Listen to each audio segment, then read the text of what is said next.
susundo. Oo. May mahal din kasi yung ano ngayon. Yeah. Shit. Wala, baka mag-pandemic yung parang gano'n, hindi ba gano'n? Hindi, Quarantine pandemic, eh. wala nang COVID. Hindi COVID. Ang ibig kong sabihin, yung mag-lockdown. 2020, coronavirus. Wala na nga COVID-19. kasi. Ano bang dahilan para That's mag-lockdown? 2020. Nandyan sa Facebook. Wala. Anong Hindi dahilan na totoo para yun. mag-lockdown? Mag-lockdown. Hindi lang mag-lockdown. Tapos kasi wala. mabawasan na yung mga pasok ng mga empleyado.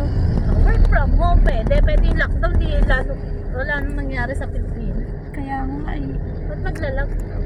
Hindi na yun. kawawa na nga tayo ng mga Pilipino eh. Puro na lang yung ano.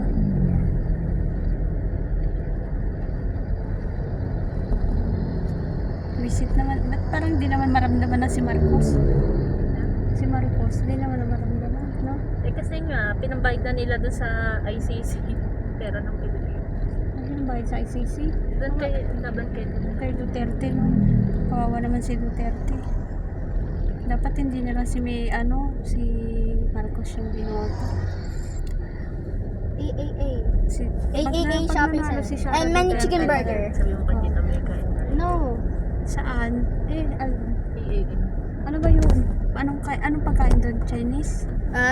Many chicken burger. Oh, do you want that? Sa big cars.